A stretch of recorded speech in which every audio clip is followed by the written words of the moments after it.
নাহিদ ইসলাম বা এই ছাত্ররা যারা ছিল এরা মাঠের ভিতরে যে ভূমিকা ছিল তারা যদি আসলে রাজনৈতিক দল না করলেও তারা হয়তো একটা মন্ত্রী এমপি বা রাষ্ট্রের প্রধানের থেকেও বেশি ক্ষমতাধর থাকতো যদি তারা রাজপথে থাকতো। ইসলাম বলেন যাদের বা আরও যারা আমাদের কাছের আছে ওদেরকে আমি এর আগেও পরামর্শ দিছিলাম, যতটুকু আমার দেখা হয়েছে বা ওদের আমি বিভিন্ন অনুষ্ঠানগুলোতে ওরা যখন জাতীয় নাগরিক কমিটি ছিল অনুষ্ঠানগুলো অ্যাটেন্ড করতাম, ওদেরকে আমি সময় নেওয়ার একটা আহ্বান জানাইছিলাম, কিন্তু তারা আসলে কিংস পার্টির দিকে হাঁটছিল, যেটা ইউনুসের ক্ষমতার বলে ক্ষমতা। আসলে নাহিদ ইসলাম বা এই ছাত্ররা যারা ছিল এরা মাঠের ভিতরে যে ভূমিকা ছিল তারা যদি আসলে রাজনৈতিক দল না করলেও তারা হয়তো একটা মন্ত্রী এমপি বা রাষ্ট্রের প্রধানের থেকেও বেশি ক্ষমতাধর থাকতো যদি তারা রাজপথে থাকতো, রাজনৈতিক দল না গঠন করা। কিন্তু রাজনৈতিক দল গঠন করার পরে কি তারপর কিছু সংখ্যক রাজনৈতিক দল গঠন করেছে আপনার বিশ্ববিদ্যালয় কেন্দ্রিক, যে ঢাকা বিশ্ববিদ্যালয় কেন্দ্রিক যে লোকগুলো আছে তাদের নেতৃত্বে আসলে একটা রাজনৈতিক দল গঠন করা হয়। এটা আসলে আমাদের গণঅভ্যুত্থানের পর একটা ক্ষতি করে ফেলছে, অনেক বড় ক্ষতি করছে। কি আমাদের নিয়ে মানুষ প্রশ্ন করা শুরু করছে যে আদৌ কি আমরা কি রাজনৈতিক এরকম আকাঙ্ক্ষা পূরণ করার জন্যই, বা আমরা কি টাকা পয়সার মালিক হওয়া বা পূর্বের যে রাজনৈতিক ধারা ওই ধারায় ফিরে যাওয়ার জন্যই কীরকম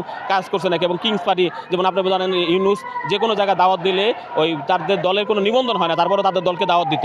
তিনটা বড় দল নিজে নিজেই ইউনুস বানাই ফেলাইছিল, যে বিএনপি, জামাত এবং এনসিপি।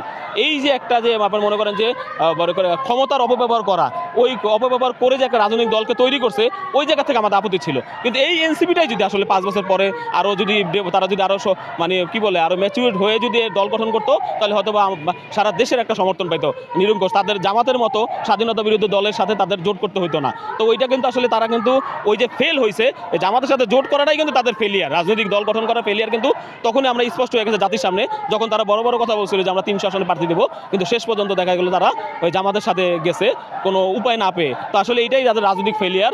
এবং কিংস পার্টি করে যে সফলতা অর্জন করতে পারে নাই, বা এই গণঅভ্যুত্থানের বিরুদ্ধে যে আপনি মনে করেন গণঅভ্যুত্থানের যে স্বপ্ন বা বিশ্বাসকে ভেঙে যদি আপনি রাজনৈতিক দল গঠন করেন, তাহলে যে পরিণতি হওয়ার কথা ওই পরিণতি আসলে এনসিপির হয়েছে বর্তমান আপনি যা দেখতে পাচ্ছেন।